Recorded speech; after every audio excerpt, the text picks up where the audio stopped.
Car मुनिश्रेष्ठ Bharadwaj जी ने उनका समाधान करके कहा, अब आप लोग हमारे प्रेम प्रिय अतिथि बनिए और कृपा करके कंदमूल फल फूल जो कुछ हम दे स्वीकार कीजिए। मुनि के वचन सुनकर भरत के हृदय में सोच हुआ कि यह बेमौके बड़ा बेढप संकोचा पड़ा। फिर गुरुजनों की वाणी को महत्वपूर्ण आदरणीय समझकर चरणों की वंदना करके हाथ जोड़कर बोले, हे नाथ, आपकी आज्ञा को सिर चढ़ाकर उसका पालन करना यह हमारा परम धर्म है। भरत जी के ये वचन मुनिश्रेष्ठ के मन को अच्छे लगे। उन्होंने विश्वासपात्र सेवकों और शिष्यों को पास बुलाया और कहा कि भरत की पहुनाई करनी चाहिए।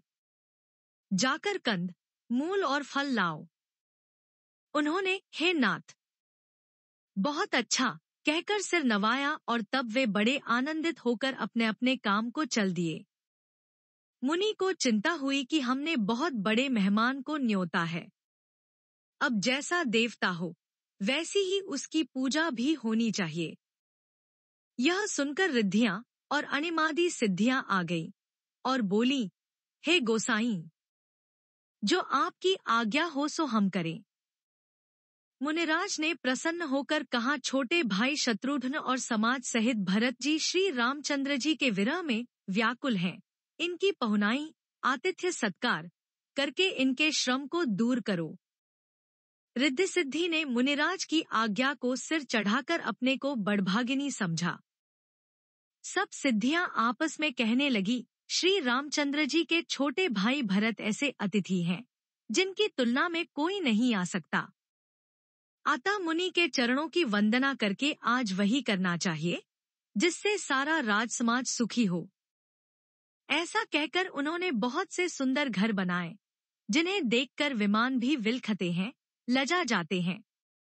उन घरों में बहुत से भोग, इंद्रियों के विषय और ऐश्वर्य ठाट बाट का सामान भरकर रख दिया, जिन्हें देखकर देवता भी ललचा गए। दासीदास सब प्रकार की सामग्री लिए हुए मन लगाकर उनके मनों को देखते रहते हैं, अर्थात उनके मन की रुचि के अनुसार करते रहते हैं।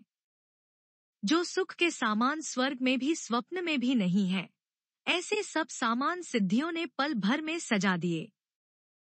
पहले तो उन्होंने सब किसी को जिसकी जैसी रुचि थी वैसे ही सुंदर सुखदायक निवास स्थान दिए और फिर कुटुंब सहित भरत जी को दिए, क्योंकि ऋषि भरद्वाज जी ने ऐसी ही आज्ञा दे रखी थी। भरत जी चाहते थे कि उनके सब संगियों को आराम मिले, इसलिए उनके मन की बात जानकर मुनि ने पहले उन लोगों को स्थान देकर पीछे सपरिवार भरत जी को स्थान देने के लिए आज्ञा दी थी। मुनि श्रेष्ठ ने तपोबल से ब्रह्मा को भी चकित कर देने वाला वैभव रच दिया। जब भरत जी ने मुनि के प्रभाव को देखा तो उसके सामने उन्हें इंद्र, वरुण, यम, कुबेर आदि सभी लोकपालों के लोक तुच्छ जान पड़े। सुख की सामग्री का वर्णन नहीं हो सकता, जिसे देखकर ज्ञानी लोग भी वैराग्य भूल जाते हैं।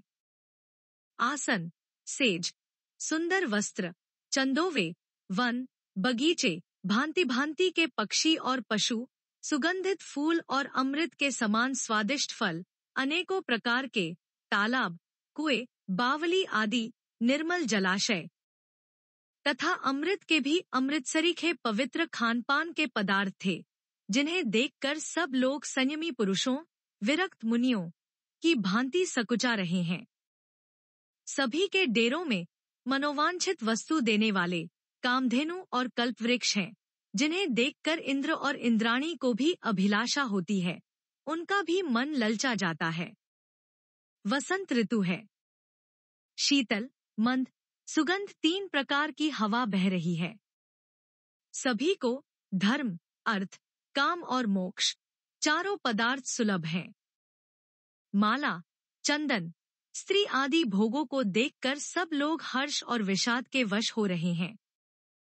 हर्ष तो भोग सामग्रियों को और मुनि के तप प्रभाव को देखकर होता है, और विषाद इस बात से होता है कि श्री राम के वियोग में नियमव्रत से रहने वाले हम लोग भोगविलास में क्यों आ फंसे, कहीं इनमें आसक्त होकर हमारा मन नियमव्रतों को न त्याग दे। संपत्ति, भोगविलास की सामग्री चकवी है और भरत जी चकवा है, और मुनि की आज्ञा खेल है, जिसने उस रात को आश्रम रूपी पिंजड़े में दोनों को बंद कर रखा और ऐसे ही सबेरा हो गया। जैसे किसी बहेलिये के द्वारा एक पिंजरे में रखे जाने पर भी चकवी चिकवे का रात को संयोग नहीं होता, वैसे ही भरद्वाज जी की आज्ञा से रात भर भोग सामग्रियों के साथ रहने पर भी भरत जी ने मन से भी उनका स्पर्श तक नहीं किया।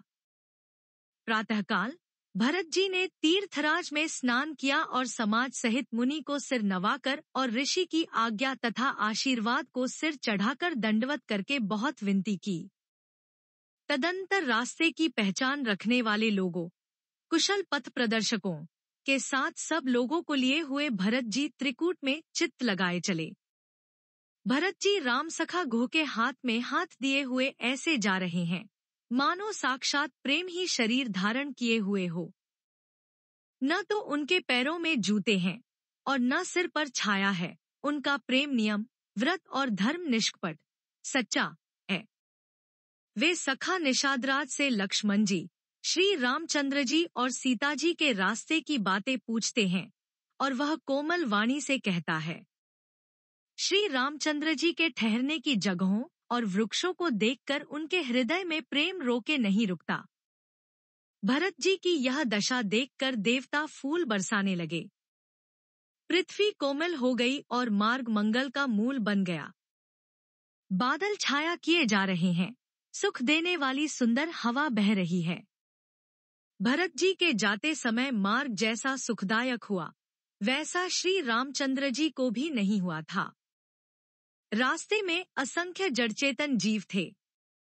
उनमें से जिनको प्रभु श्री रामचंद्र जी ने देखा अथवा जिन्होंने प्रभु श्री रामचंद्र जी को देखा, वे सब उसी समय परमपद के अधिकारी हो गए।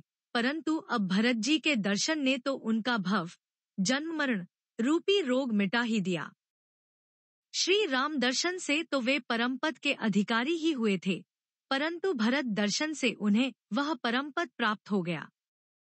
भरत जी के लिए यह कोई बड़ी बात नहीं है, जिन्हें श्री राम जी स्वयं अपने मन में स्मरण करते रहते हैं। जगत में जो भी मनुष्य एक बार राम कह लेते हैं, वे भी तनेतारने वाले हो जाते हैं। फिर भरत जी तो श्री रामचंद्र जी के प्यारे तथा उनके छोटे भाई ठहरे। तब भला उनके लिए मार्ग मंगल सुख दायक कैसे न हो। सिद्ध साधु और श्रेष्ठ मुनि ऐसा कह रहे हैं और भरत जी को देखकर हृदय में हर्ष लाभ करते हैं।